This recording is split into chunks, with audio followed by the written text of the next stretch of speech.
What's up, everybody? Welcome to the Sunday's Coming podcast. Super excited because we have my friend Todd Elliott here. I've known Todd for 10 years now. 10 years, which is pretty crazy. And right before we hit record, we were talking a little bit about that. And so you run FILO Conference.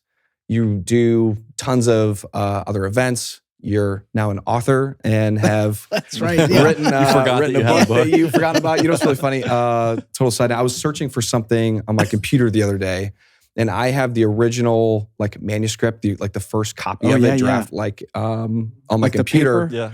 I have the PDF. big paper thing too, but then the PDF. Wait, you didn't send it in? I sent mine in a manila envelope. I have mine He never saved. He never gave No, his, yeah, his maybe notes. not. I have no. I probably didn't. Kept the red pen too. Yeah, it's literally all still in a Which box. I gotta in my say, closet. that package was very considerate. All the tools that were needed were included. It was very thoughtful. Yeah. But anyways, I was searching, and I don't remember what I was searching in my computer, but the text that I was searching came up as your something in your book that on the PDF. Oh, right. Okay. I think that's actually a great place to start. Todd, can you tell us the name of your book? Yes. The name of the book is I Love Jesus, but I Hate Christmas.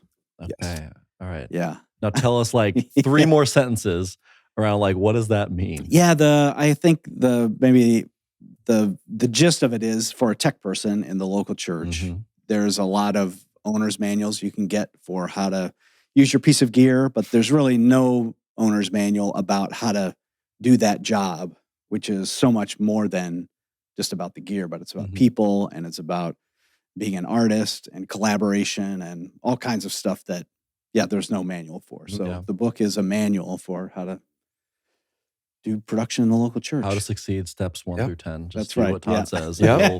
You'll be great. Yeah, man. I've given that book away to a lot of people. Not the real book. My I think I was copy number. It was really early. I think you were like, this is the first copy I've ever seen in person from Amazon. I was like, I bought it. And I used to give it away. I literally was looking through my drawers in my office earlier today, and I found a couple other copies. I was like, oh, shoot. I have a couple copies on my shelf that say not for resale. Stamped across it. So hanging on to those. Nice. That's so Those funny. are the test copies.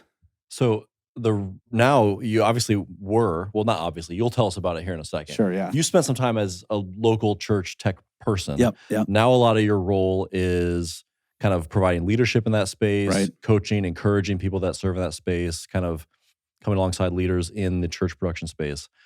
What does that look like? What are the different things that you've got going on to support that demographic? Yeah, so we got the book, obviously. Obviously. And then we do a couple things, or maybe more than a couple. So we have the FILO Conference, which is kind of our that's where most of it started, just doing technically it started as one-day events around the country, which was basically, who do I know who would let us use their church for one day?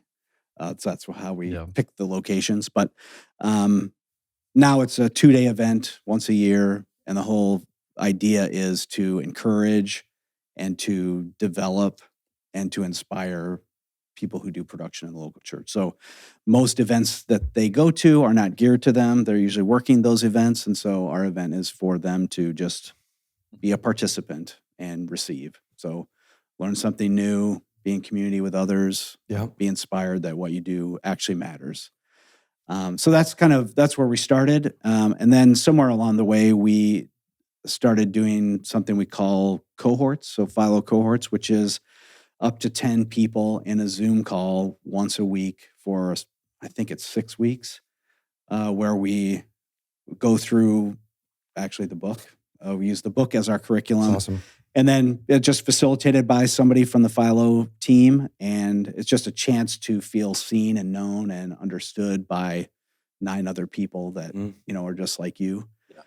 And then we also do some one-on-one coaching to kind of do the same thing, but a deeper dive. So I was just finished a cohort this morning and was with 8 other people, and we went through a different book together. We were trying something new. And the other thing we did too was we had everybody tell their story. So they took a chance to just hey, this is who I am and my story. And to just be known and to feel like you're in a safe place where, so many production people, their story begins the same way. I was a high school kid. I was in middle school. I've connected here and felt like I had a place to belong. And so just to be able to bond over something like that as we're telling our stories. And then, so many of our challenges are the same everywhere. It doesn't matter how big your church is, how small it is, what country you're from.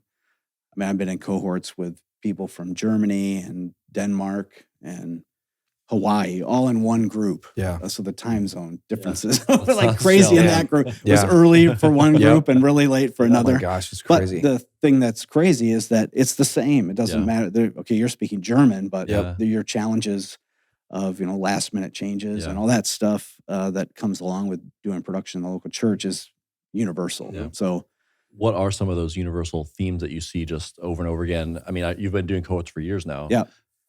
So has it been sort of consistent throughout that?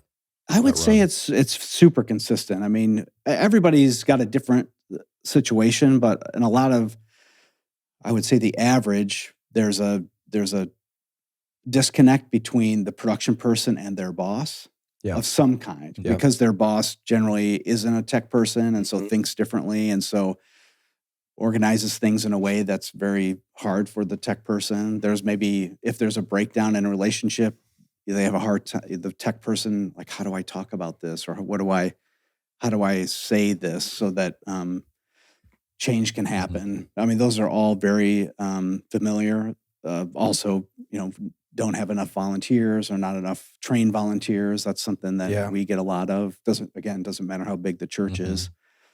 And I would say, in this particular cohort, I was in just a lot of churches in transition right now. So leadership change, the senior leaders leaving. In a couple of those churches, one church that they were going on their second in 4 years. Second change in 4 years. Wow. So, when you're that far down the kind of org chart, all those changes happening way at the top. Yeah. I mean, that, especially the unknown, like what's going to happen now. It's been interesting conversations to have with those people.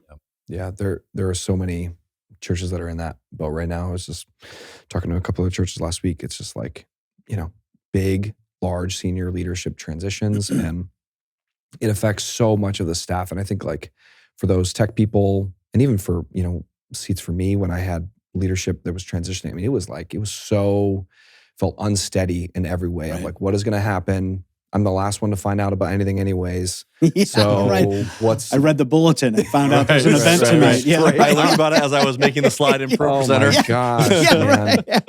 Yeah, it's just, it's so hard to kind of keep that consistency and stuff like that. It is interesting though, you say that about the, like their bosses and that relationship is such a key. I mean, I think that's everywhere, but like, I think there's such a difference in, obviously in personality and the way that people talk to one another and the way that they're like able to hear one another from let's say it's an executive pastor to a tech guy. And it makes or breaks relationship. I mean, people leave bosses, not necessarily jobs all the time. For sure. I'm listening to a book right now, and it's a biography of George Marshall. Anybody? Okay. Nope. He was the general. He was a general, in World War II. He was the chief of staff of the Army during World War II. Got it. Okay. And he, somewhere in his earlier career, he took over Fort Benning, which is kind of where the infantry would get trained. Okay. So in the 30s or some, like way before World War II. And he changed the culture because he was in charge. He's like, we're changing this we're no longer learning how to do this in a classroom. Yep. We're going to actually do it. And everybody from the bottom to the top is encouraged to ask questions of your leaders, of the situation, to make decisions in the moment where you are instead of waiting for something in writing. And so he ended up changing how the Army was trained to be more collaborative and less fear. And it just got me thinking about how many churches exist where the senior leader or leaders is so out of touch with kind of the downstream effect of their decisions. that's really where change needs to occur. I mean, there's a lot we can do leading up and all this stuff, but I think, they're somehow to communicate to senior leaders at the top that every time you move, I was talking to somebody the other day, like if you're cracking a whip, he was saying, I had this Indiana Jones whip when I was a kid. And like, all you do is this. And the end of that thing is just whipping in like nothing. And that's where we, as a tech person, I live way at the end of that. Yeah. So that's interesting. Yeah, the senior leader's like, let's do this. And whap. That's a great metaphor. And just how that affects so much of not just tech people, but you name anybody on the church staff. Yeah, totally. I imagine that in the people listening, that there are people that have, whether it's a senior leader, has a direct report or two, maybe leads a team. Like, what are the things that you've seen be really effective in that context, creating that culture of openness, question asking, good transparency throughout the organization, so that that leader has some visibility, understanding of what the effects might be? Yeah, I mean, I think part of it is as a person in that, wherever you are in that chain of command, that you have to make a decision that, as far as you're concerned, how can you create a culture around you that the people that work for you know that they can ask questions, they can push back, they can, part of the challenge with pushback is that if, let's say you push back on me and I'm like, I think we're going to do it my way. That I need to know you're going to do it that way. And you're going to be all in. And I think a lot of times we sort of be like, oh, okay, whatever, that's not my idea. I think it's a bad idea. And we don't really give 100%. So that we're sort of losing some trust points with that leader versus like, if you push back on me and I say, hey, we're doing it my way, and you go after it and it still doesn't work. Now, at least I'm like, well, he went for it and was right, by the way, instead of, just doing it halfway and it doesn't work. I'm like, well. Yeah, and it takes so much effort to do that, and sometimes for people, it's like, hey, I tried this, I did it even though I didn't think it was going to work, and it didn't work. And then my attitude either is going to be, man, let's try something else together next time, or I told you so. It's very easy. Like, that's always the first thing that I want to say, Oh, it's easy, like, knee-jerk reaction. I told you this would happen. Yes, and that's just so... it's so tricky. Like, when you're talking, I was thinking about, when I first met you, which was at FILO Conference, but, it ended up, this is a total side tangent, but, ended up being at the church that I was on staff at, 7, 8 years later, which is crazy. But I remember, like, you were brought in at the time when I was working at the chapel to kind of come in and help us go, what are we doing wrong? Which was a lot of things. Most things we were doing wrong. And it was the first time I feel like in my life I realized the importance of a third party saying the same thing to somebody in leadership. Because, we could all go and collectively say the exact transcript of whatever you would say. And it would be taken so differently because you with experience, which was really good. It was so like breathtaking and eye-opening for us, because we were like, man, they're listening. I don't even care if it's not listening to us. They're listening to Todd. And it's fantastic. And it was so great to see that. But it's just not always the case that people have that, voice that makes their way to a senior leader who is very like open ears to what they have to say and open-handed to what they have to say. I think most senior leaders are so removed from, like in this example, what you were doing. And they see it happening good, on TV, at other churches, conferences, whatever. And, things aren't going perfectly. It's like, what's the problem? I see it happening great everywhere. Just get your act together. And I think, and I was, this was something I struggle with, that I'm trying to be responsible and just get it done and not bother senior leaders with the problems. And sometimes that just doesn't help. That the senior leaders have no idea what they're asking for, how much work it takes. And to me, whether you're a worship leader, a comms person, I think a senior leader has the ability to say, have an idea, hey, let's do blah, blah, blah. And everybody jumps to it without asking the questions. Like, Or bringing back information so that leader can understand, hey, What cool it's gonna idea. take. Here's sort of like Yeah. the next few steps we're going to have to do. Does that sound good to you? Yeah. And now they can make an informed Right. decision. And it's not like you're trying to burden anybody with your problems, but like, here are 3 options for what you, instead of trying to figure it out yourself and maybe do the wrong thing that doesn't work. Yeah. And now the senior leader's like, what are you doing over there? Yep. Or how much money did you spend or whatever? Correct.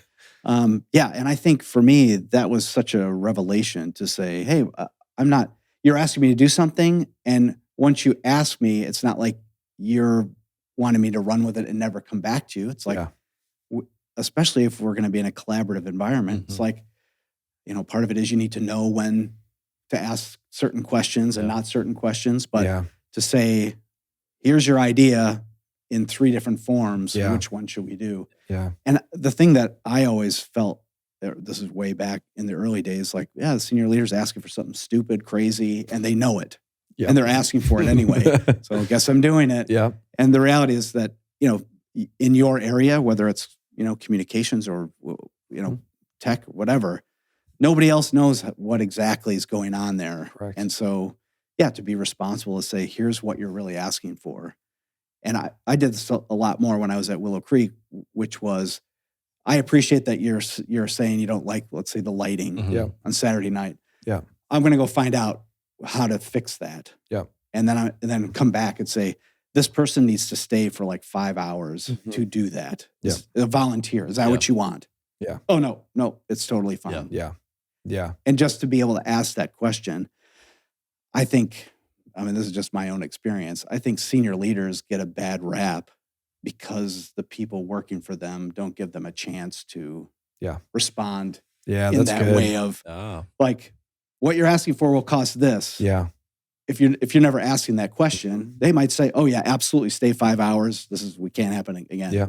Okay, let's do it. But I think most senior leaders are reasonable people to say, oh gosh, it's going to cost this or this much time, or let's not do it. Yeah. Or for me, if they say, yes, let's do it, then okay, Really this important. matters. It does matter. They have all the information in front of them to go, right. This is what it's going to cost. This is like the cost of time or money or resources or whatever to do this thing. And, to come back is like, it's hard to go back and ask like, hey, is this what you want? Because you don't want to look like you're dumb. Like I remember that feeling of just going, like, what do you mean by this? Or is this what you're asking for? Whatever that looks like. And then I think too, like, I remember a scenario where like I was going back too often actually to ask some questions. And I remember the executive pastor at the time being like, dude, like figure it out, man. Like you don't have to ask me. Like, and it was really, really eye-opening because it was this like dance of when am I supposed to ask for permission? When am I supposed to run with it and like be a leader and make my own decisions? And, I think every leader and person that you're working for is different. It's almost this balance of using like the idea of informing as a gauge of which thing is right. Because if you're informing that person, hey, here's what I'm doing. Now they have a chance to say, oh, interesting. I care about that. Let me ask more questions. Or, wow, way to go. Thanks for the update. But it doesn't feel like you're coming back to them wanting something from them all the time. You're just keeping them informed. Yes. Yeah. And so you're kind of able to gauge the situation without overdoing it one way or the other. Yeah, I think for me, it was always important to know kind of what are normal parameters that I'm working inside of. And like inside there, just make the decisions. Yes. And when it felt like, this feels like it's a little bit outside of that, that's when I'm going to ask a question or just make a statement or something. Yeah. But go back to the person and say, hey, this feels a little bit outside of normal. What do you think? But yeah, I think even in talking to a few senior leaders recently, on one level, they're wanting whatever job you're doing, you're there to do the job and make decisions. And so every time you're coming to the senior leader with a question, like, are you wanting him to do your job or her to do your job for you? Like, and so, I was talking to a senior pastor recently. He's like, that's your job. Like, I don't want to do your job too. Yes. Like, that's why you're here. So to your point, knowing when it's time to ask a question and when it's not time to ask questions. And then for the senior leader to behave as if that's actually true. Right. Because if you say, that's not my job, that's your job, go do the thing. But then when the thing is done, you're like, well, let's change this, Yeah. and this, and actually let me step in and do this thing. Yeah. You know, it doesn't take too many of those experiences for people to be like, oh, that's not really how it goes. Yeah. No. So, yeah, I think on the leader to really own that and empower and be okay accepting maybe things that aren't your favorite thing Yeah. in the short term to create the culture that you're going after in the long term. Right. Because you'll always have a chance to do something again and, you know, maybe provide feedback and do it differently the next time.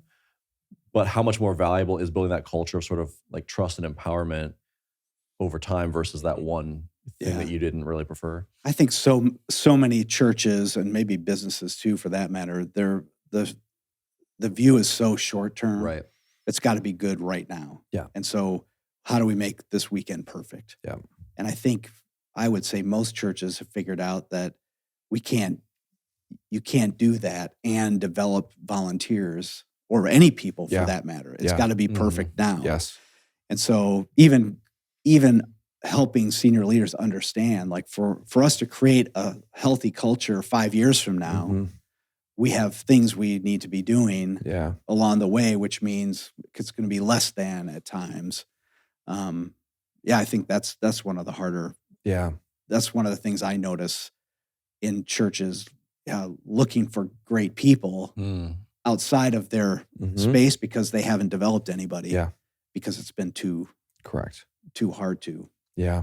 Yeah. Or they're just running. Yeah. They're running around with their heads cut off, just doing tasks and checklists and all of the things that are on their list on a weekly basis because Sundays don't stop coming. And in case you didn't notice, you didn't notice, Sundays don't stop coming. Yeah. and it's like, you know, to have the margin then to go, hey, I'm pausing that because the long-term plan. Yeah. I can't remember what Mike said the other night. Like, oh gosh, I don't want to misquote it, but he was talking about a year feels really short, but 10 years feels maybe you said it. I don't remember.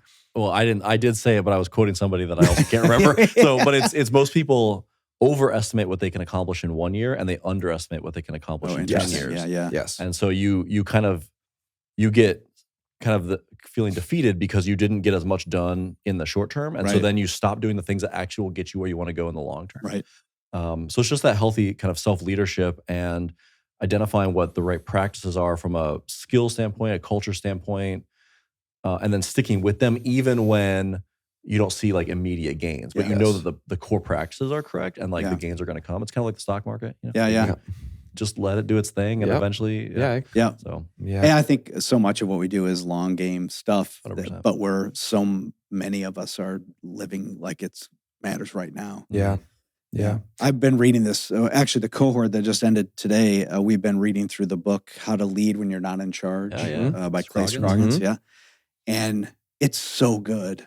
Just all the things you can do when you're somewhere in the middle of the organization that I think it's so much easier to blame whoever's above you for, kind of how you don't love the situation. But what were some of the ahas that came out in the group from sort of exploring that idea? Because I imagine most people found themselves they're all in that position. I mean, I'm trying to think of the conversation today. There was a lot of, when was talking about leading up and the idea of like what matters to your boss and how does whatever you're bringing to them relate to that thing that matters most to them or matters most to your organization.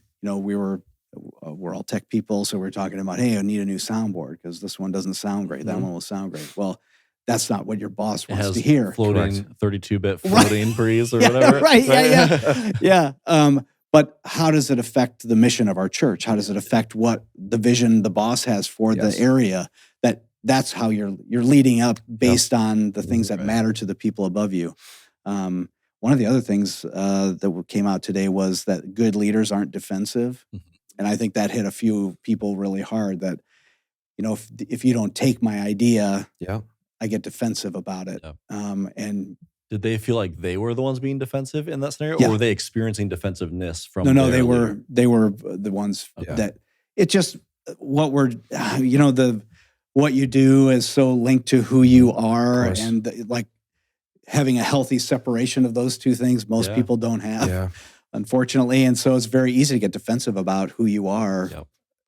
if somebody's attacking what you're doing. And Yes. what I find too is that you have to communicate that to the people you're interacting with, because they also don't want to hurt your feelings. Right. Like, because they think, I don't want, it's not just me being defensive when you come to me, it's the person talking to me thinking, hey, I don't want to, come across as rude or whatever. So they're holding back. Yeah. So to communicate to the people you interact with, hey, like I really value your opinion. Mm-hmm. You can't hurt my feelings. You can't offend me. Like, Yes. I want to know Yeah. because they're considering, like in a positive way, it's not a bad thing. Like they want to be considerate to you. Yeah. So just making sure that it goes both ways, and like that open communication is clearly stated as like, this is the goal. This is the kind of culture that we're intending to create, Right. and not trying to let it just be sort of this current that happens organically. And that just makes everyone confused. Well, and I think too, talking about giving and receiving feedback and not being defensive or whatever, I think so often there's no goal stated for the feedback to be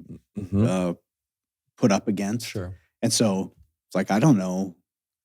Do I know what success looks like for this weekend or not? This happens all the time with audio engineers and the mix. Like, does anybody know what we want it to sound like? Have we never talked about it? Right. So it's like, I just hear that it doesn't sound good. yeah, right. Tell me more.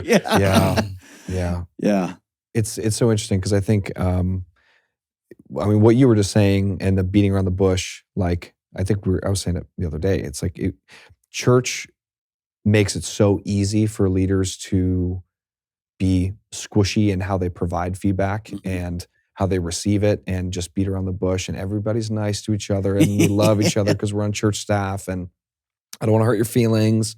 I don't want to, whatever, because your wife is also on staff, or because, whatever that is. Like, just like all of the things that happen in every church. And it's just like, I've realized how it does somebody such a disservice by not receiving like constructive feedback that like they can actually receive and, hear. A couple weeks ago, a XP friend of mine called me and he was like, my tech guy is, basically his defensiveness about everything that I say is so difficult. When we're talking, when I ask him to do something, we're talking about a big event, conference, Christmas, Easter, whatever.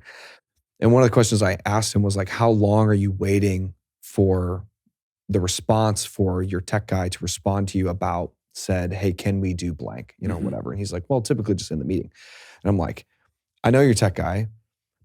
He is like the classic Enneagram 5. Like I have to receive feedback, process it on my own for a day or two, and then come back and go, okay, I've thought about it. And this is what, I can, what is actually possible. And that answer is always better than whatever it is of just like, come on, can we do it? Like, yes or no? And like, everybody's like, and they either get defensive or say something that is not physically possible to, get done or whatever that is. When I was younger, I used to, in those meetings, be like, can't do it. It's not possible. It was just the knee-jerk reaction. Yes. And the funny part was that I would then figure out how to, within 5 minutes. Yes. And Then then you have to come back wait and a be, second. oh, I think we can't. No, sometimes I would not come back. I would just do it. The thing that they had asked for. Yeah. And finally, my boss is like, you got to stop doing that. Yes. Like, you got to stop saying no and then doing it. Yes. Like, if you need a minute, say you need a minute. But don't. I think there's a parable in the Bible about that. And in your book, Yeah, because probably. because I've used that scenario so often, because it's just like you can't. I remember you telling us that when we were at the chapel, like you guys cannot say that you can't do something and then turn around and do it, because it makes you look really, really bad. Not that while you're amazing for actually doing it, you adamantly said this is impossible. Yeah, in a group of people in a meeting, and then you turn around a day later and it magically happens. I mean, it's a huge trust break Yes. from the leaders. Yeah. It doesn't matter that you've saved the day or whatever you thought you were doing, but to say one thing and do another. Yeah. Go figure. And just like it's the ability to communicate that back, I think, just like really well to your leadership. Because I think it, when you're not, and, in that season of the chapel, I think after you had left, like there was, a time that I called my boss, I think it was after Christmas, and we were doing, we had 1 billion campuses at the time and doing stupid stage design flips. And I just hated all of it. I still hate it today. And for some reason we as a team collectively had this thought that from leadership, we were supposed to flip every single campus the same week. So the set design looks, so when you pulled up simulcast on Sunday and they saw a different set design at the broadcast campus, they'd be like, oh, it matches mine. It's a pretty dumb thing to think about now, long time later. I mean, it sounds There's somebody cool. listening to this that's like, what do you mean? I always do that. Oh my gosh. That's my favorite thing. Yeah, right. And I remember going to my boss and saying, hey, we're done now, but we just about died and killed ourselves by doing it. And we've worked crazy hours. This is awful. And this can't happen anymore. And I remember her coming to me and was like, who said that you guys had to do it all in the same week? I was like, didn't you? What now? And she's like, no, I didn't say that. And I was like, oh no, we all said it to ourselves and thought that was the expectation of the church. When the reality was, if I would have brought that up, just like you were saying, hey, I'm doing this. What do you think? That could have very easily been avoided of going, you guys should not do that. Just do broadcast campus first and then work on a couple the next week and the week after, and everybody's happy. I think so. Early on, working at a church in Michigan, Kensington, we were meeting in rented facilities. So on the weekend, high school, on midweek, whatever was available. We were every hotel in town, and we were at one of these things, and the service is over, and I'm striking the stage, wrapping cables or whatever, and I see my wife walk with purpose towards the senior pastor. I'm thinking, oh my gosh, I got to try. So I turned around, I turned upstage and kept wrapping the cable. I didn't want to watch what was happening. But the conversation was, she read him the riot act about working me too hard. And he received it, listened, was super gracious. And at the end, he's like, nobody's asking your husband to work that hard. Wow. So if he can't do it, he needs to step up and say he can't. Yeah. Yeah, this is not my problem. Wow. And that was devastating in a way, because now I can't blame somebody else for working so much. But yeah, just that conversation they had gave me the permission to be like, nobody's asking for stupid. I mean, occasionally, around Christmas, Easter, whatever your big season is, there are times to buckle down and stay late or whatever. But I mean, I would be staying late every night if it was up to me, and nobody's asking for that. Yeah. And I think most of all, I don't think it's the life that Christ intended for us to live. No. And that alone is enough of a reason to not do it, I think yesterday in church, we had a guest teacher, and her name's Charlotte Gamble. She's amazing, from the UK.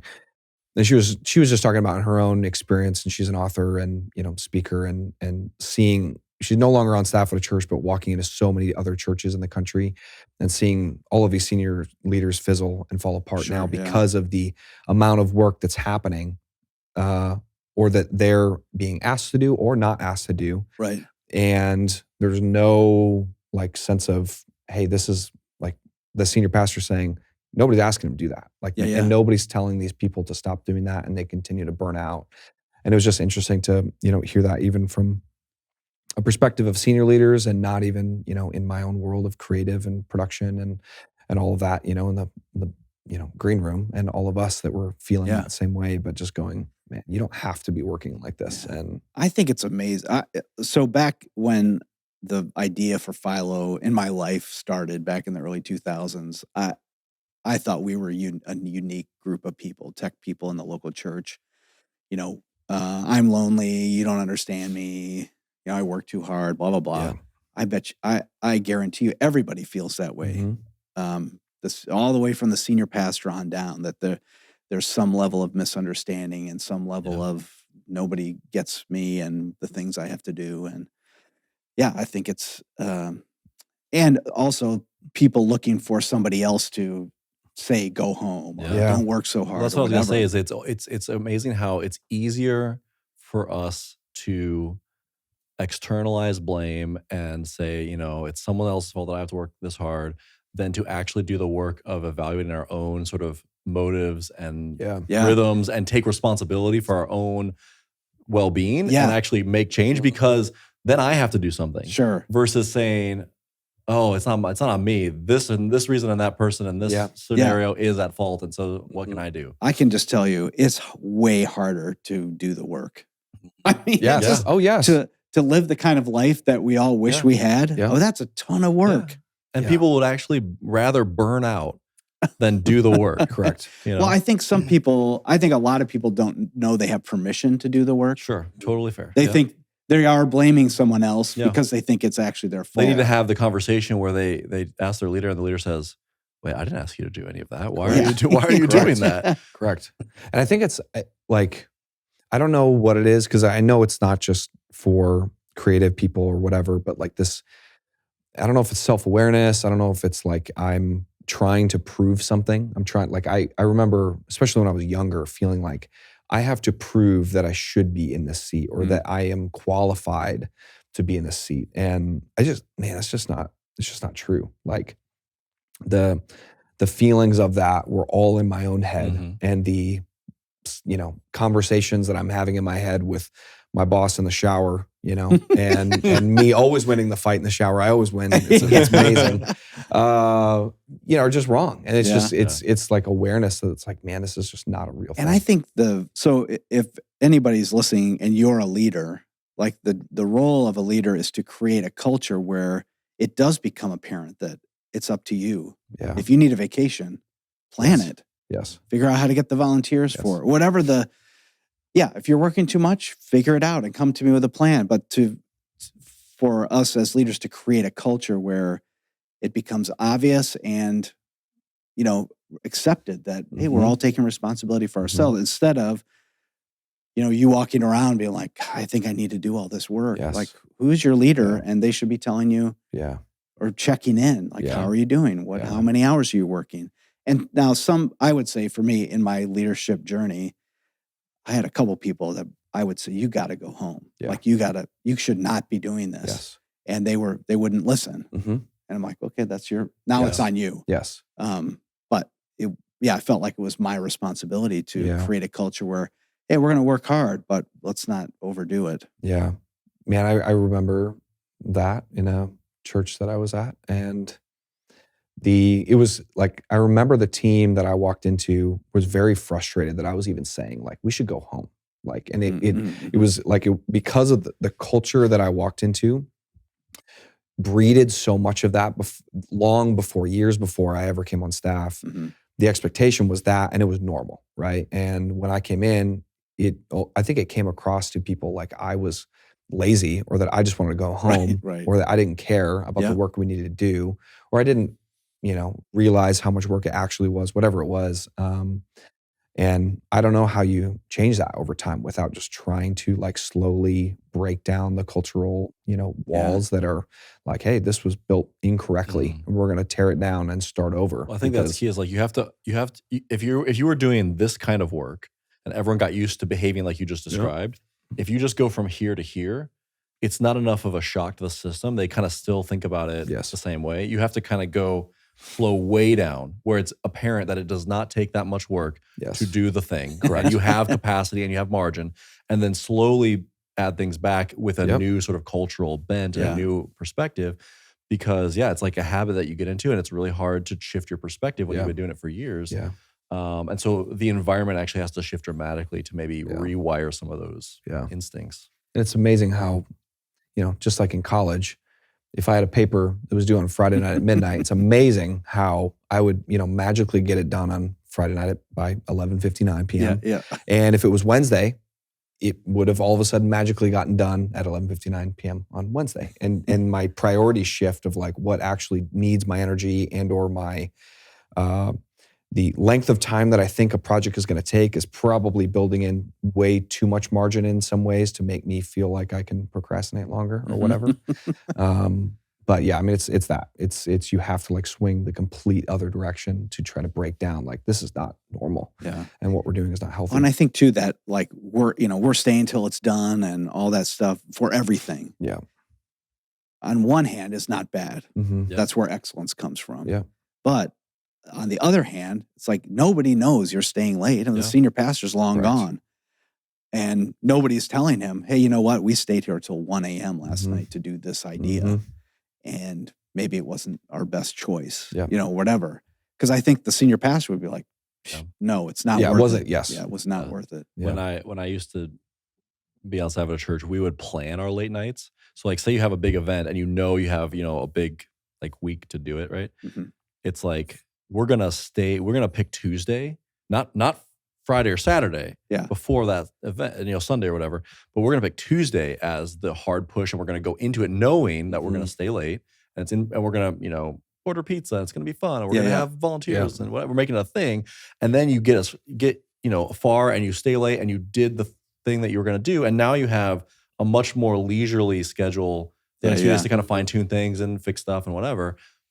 But you're kind of doing it on purpose and not as a response or a reaction or a like crisis response. Right. Yeah. And so the same amount of work feels a lot less stressful, and it feels a lot more fun, and not just, so much how you frame it psychologically is going to be the result of, does it feel like a good thing or a bad thing? And I mean, when I left working at a church and was doing corporate events, there was part of it that I went into it thinking, well, money is the language of should we do it or not? Yes. Can we afford it? Can we afford the overtime? Can we?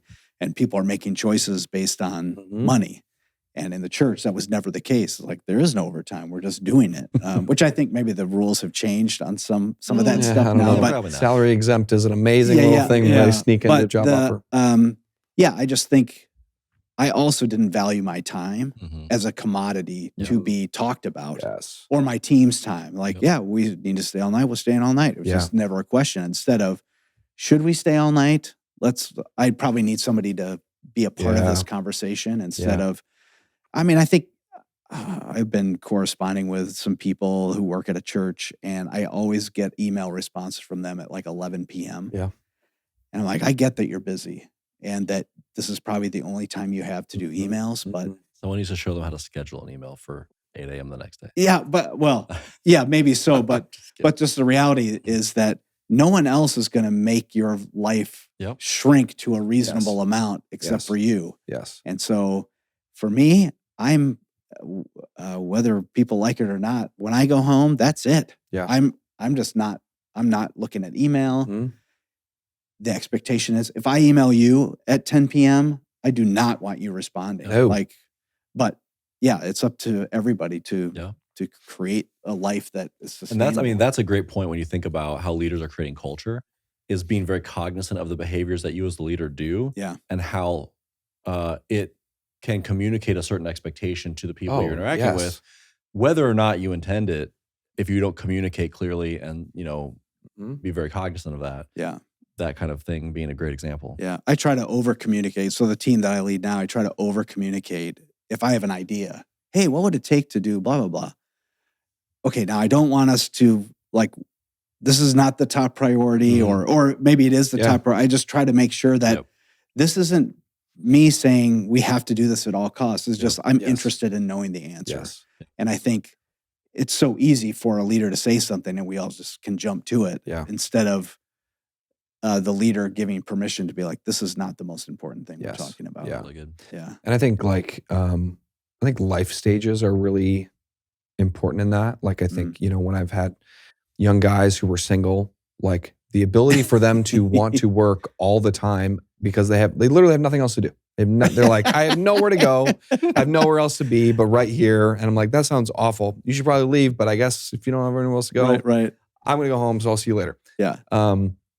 It's really hard because how do you even stop the culture of that from growing into this is so normal? Because eventually those people get spouses and they have children, regardless of the amount of time. Eventually something in their life, changes for them to, not want to live that lifestyle in a working environment anymore. And I just I don't even know. You have such a hard time to break that culture early because it's like, hey man, I'm just here. I have nothing else to do. Sure. And it's one of the challenges of doing a job. I mean, if you're doing production or worship or whatever in the local church, there's a good chance you're really passionate about it. Right. Yeah. Whereas most people who have a job, at the building next door, 5 o'clock, I'm out. Like, it doesn't matter if I'm single or not. Yep. Like, I'm done. I'm getting my paycheck, did my job.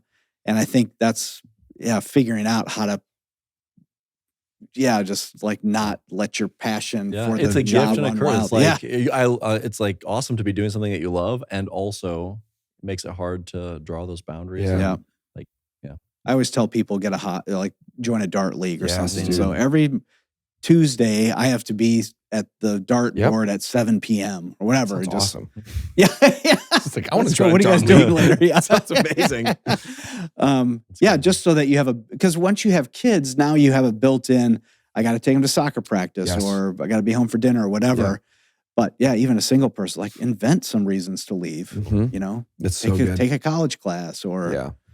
And your hobby doesn't have to be, I just want to learn how to do audio better. I'm going to mix studio now instead of live or what. It's like, like separate it. It has to be so, different in some way. It almost has to use a different part of your brain. So I probably use these illustrations too often, but Winston Churchill was a huge proponent of having something in his life that was so different from his regular everyday that when he was doing it, he was like using a different part of his brain. And there's probably some science behind it. Sure. But, it's like leading Britain during World War II and was a painter. So he would just take time to paint, or he would even say driving to the front line, he would see a tree and be like, oh, wow, I wonder what color green I would use, and just even that amount of detachment from the thing you're doing all the time, helped him engage more, in the things that did matter. That's fascinating. Yeah, I think to disconnect, that's a reason why you should take vacations and feel great about it. Like just nothing like what you're doing every day. Yeah. Yeah, because we were talking about this a couple weeks ago and talking about how the vacation rhythm or whatever it is isn't always a fix all for everything. And it's like, it's up to me to also like use that space really proactively and not like basically be burning out into, hardly anything by the time you get to vacation. And then when you get done with vacation, you're like, oh, okay, I think I feel like okay, but I wish it was longer because I just started coming up for air. Yeah, right. And then you hit the grind again and it goes immediately back to whatever vacation you were in. Can't fix the ongoing systemic problems. It day, should be the icing on top where you're actually creating the rhythms day to day, week to week that make it so that you're not exhausted when you get to your vacation. And that's just a time to have, another change of pace, but it's not trying to be a crisis fix for. Yeah, I think our culture celebrates hustle so much that, those regular rhythms of taking time for yourself, whatever, just feels weak and not productive. Yeah. Yeah, and so people don't take them. Yeah. And I think just like not spending the time to grow yourself. And that doesn't mean you have to read like some leadership book or every single day or listen to it on the way to work or whatever. But it's just like, it's pouring into yourself, whether it's mentally or spiritually or physically or, whatever else that looks like, or reading, Winston Churchill and trying to live how he lived his life, which he woke up and had crazy. Stay in bed till noon. Have a cigar, scotch at 8 in the morning. And go straight from the bed to the bathtub. Sounds great. Taking meetings the whole time. Yeah, totally. I was in a meeting today where somebody said, some people on my team are reading too many leadership books.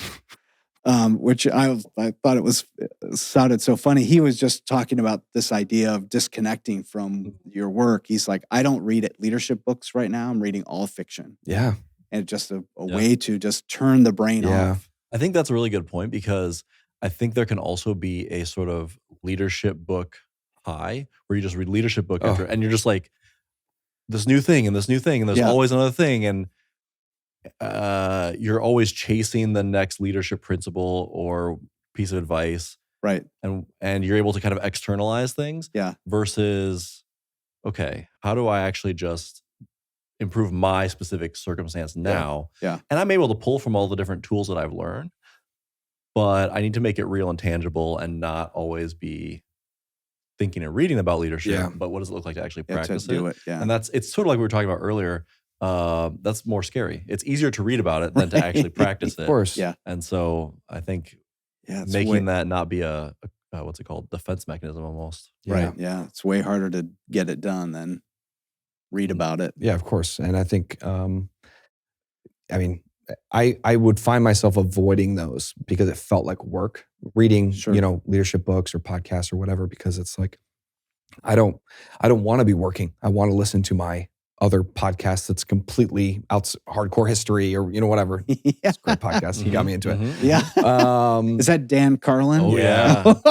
Dan, if you're listening you to have this to podcast, commit, which he is. I'm sure he's listening. I bet Dan is listening to our podcast. Dude. Those are some He only intense- puts out 2 podcasts a year, so he has they're lots of time on his hands. 3.5 hours 5 each. hours long, whatever. yes. Oh my gosh. Yep. Yeah, it's like That's so it's a good. It's so full good. audio book. We're not going to go you for know? 5 hours, I don't think. Oh my gosh. Yeah, it's but I think it's just, using that time to do something else that you love and like just re-pouring into yourself, whether that's, I don't know. I was laughing with my neighbor the other day. We were outside. It's a nice day. Yesterday the kids were playing and we're trying to wrangle them, inside. And one of my neighbors was out and she's like, by the time I get home, I just want to sit and stare at the TV. She's a second grade teacher. I'm like, oh my gosh. It sounds yes, awful. It please sounds do. horrible. Yeah. Just stare for 4 hours. And then at 9 p.m., she starts like, yapping to her husband. And he's like, you haven't talked for 4 hours. She's like, I know, I had to process all the things that happened today.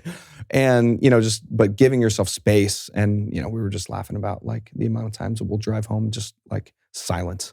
Yeah. And I'm just like, oh, it's so nice. There's nothing. There's nobody calling me. There's nobody talking. There's no podcast. There's no music. Yeah. Just the ability to like completely zone out of, what you're doing. Disconnect. Yeah. I was reading or listening to an audiobook, John Acuff, Finishing, I think is the name of the book. Okay. Or Finish, something like that. Okay. It's good. And he was saying he sucked at working from home because he needed the commute to like decompress. And so he doesn't work from home anymore. Yeah. That's, I mean, it's a very real thing. Yeah. I don't know how long your commute is. It's 30. Minutes. Yeah. And at first I was like, this is awful. Like, I don't like driving this much. Now I love it. Yeah. I really, really, really enjoy the drive home because it's just like, it is, I get 1 hour to myself a day that is completely alone.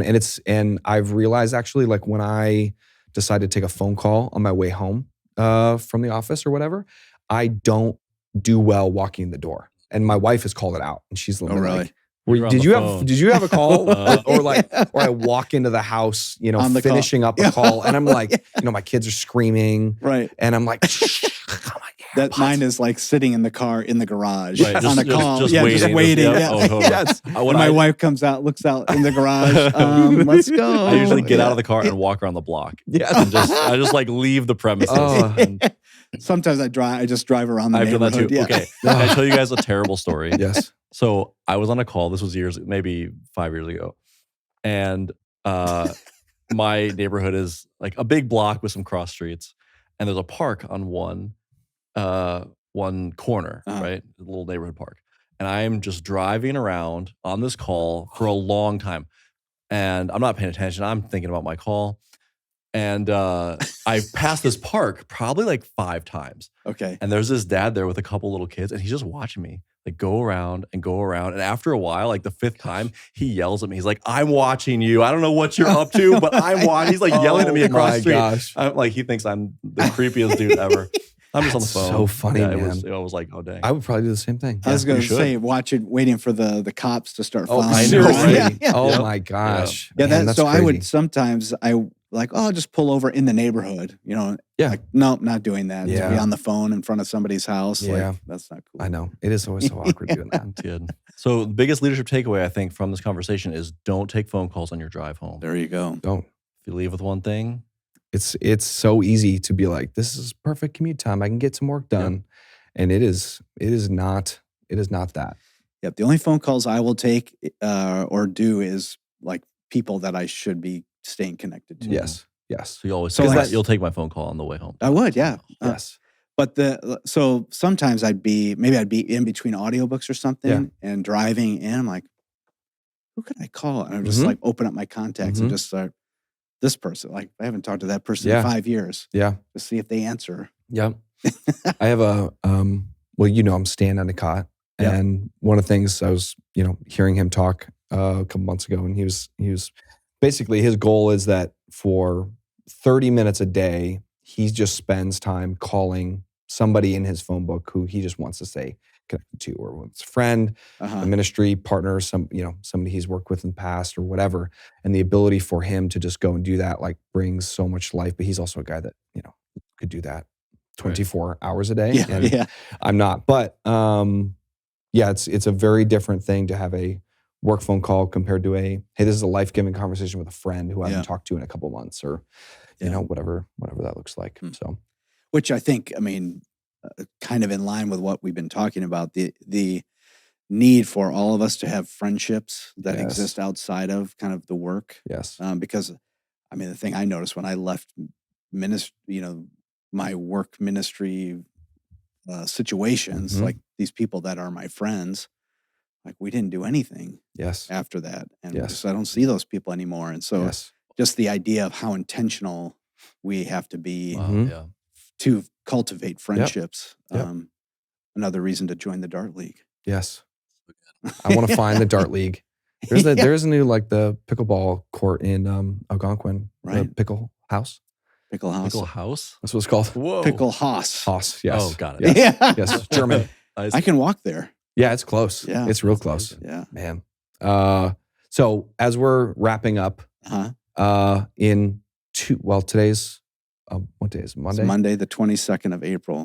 There you Wow, go. look at you. In 2 weeks from tomorrow Oh my gosh. is your 10th conference for Yeah. FILO. Anything fun that people are going to expect? I think most likely this podcast will be released on that Monday Okay. prior to Awesome. FILO. So Yeah.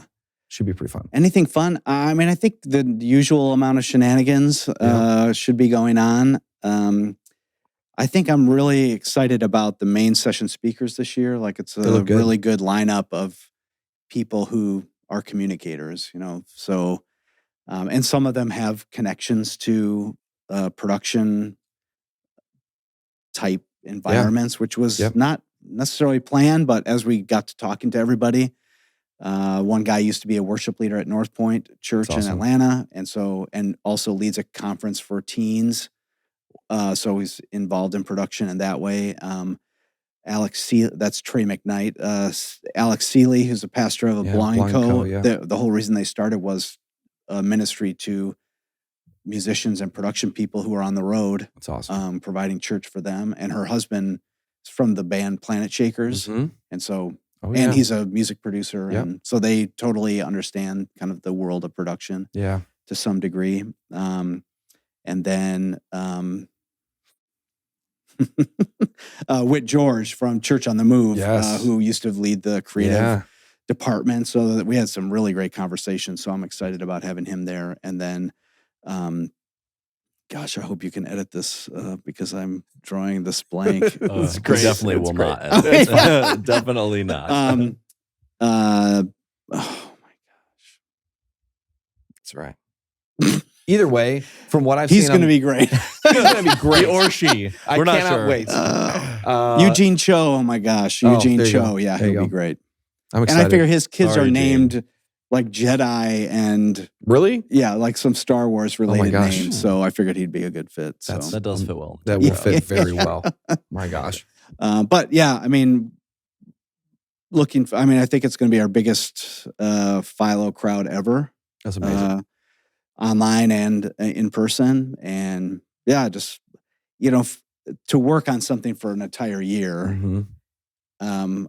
I used to work with a leader that we'd be getting up close to a big event and be like, how are you doing? He's like, I just want to punch something, just like, let's do this. Yeah. I'm tired of planning. Yep. So we're definitely in that mode right now. Well, Yeah. I am. I don't know if anybody else Yeah. is, but yeah, I love what the FILO conference and community does, Mhm.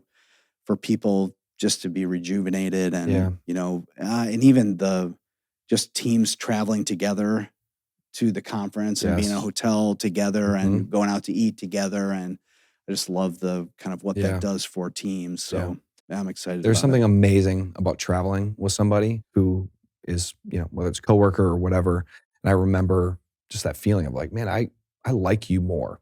Or like the people that I thought that I wouldn't like that I was traveling with. Same thing. You go on a mission trip, you go anywhere. Yeah. You're like, I really like these people. And I would have never, ever, ever gone to hang out with you outside of that trip, prior to that thing. Yeah.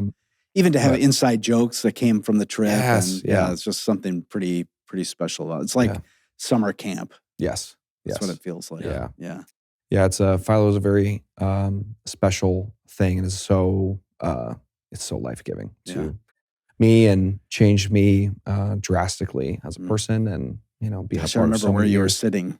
I remember. Wow. I remember where I was sitting in that first year, and when I came on staff at Christ Community, my first day, I remember going to that, pretty dang close to that spot, and thinking back, almost 8 or 9 years earlier. Yeah. And I think, my gosh, my life has been like changed so much because of me sitting in that spot that first day in April of 2015. Yeah, the 27th of April. There you go. and sitting there and going, oh my gosh, there's at the time, 400 or 500, church production people in the room, and thinking, oh my gosh, 257. Much For whatever less reason, than, I know those you numbers serious? really well. Yeah, That's amazing. 257. Wow. Yeah. But it changed my life and my career. And so I think that's not just me. I think there's a lot of many, many, many others that you've impacted because of it. And we were just talking about, we were at a video shoot of the original people who met for the first time to talk about FILO. Yes. And so Caleb was in that group. And I just remember that first FILO, there were a couple just giant duds that were like, we cannot do that again. We got to not repeat that. Oh my gosh. That's how it goes. Man, it's so good. Well, thanks for being here and hanging out and talking with us. And congrats on 10 years of FILO. Yeah, amazing. wow. It's a big accomplishment. I did not, two things. I never thought it would last this long. And I thought if it did, it would be easier somehow. But one is true, the other. Oh, that's right. funny. I mean, the bigger something gets, the more complicated. And it's just more, what we were doing back 10 years ago was not that it was easy, but it was pretty straightforward. Yeah. And now, I mean, just you go from 257 people to 1,600 people in a room. I mean, just that alone it's a lot of logistics. Yes. It's a lot of name badges, and It's a lot of of registration spreadsheets to keep straight. That does not sound, not sound good. there's some spreadsheet queens on the my FILO gosh. team. Or food, like providing food. I mean, Yes. that's like, Oh yeah, that's right. that's crazy. Well, I'm excited to see it and be there and hang, and it's going to be Cheer you on. It's going to be a blast. It's going to be awesome. Thanks. It'll be good to see you guys there. Yeah, I'm excited. Yeah. Gosh. Well, thanks again. Yep. Thanks for having me. Cool space. Yeah, it's pretty cool.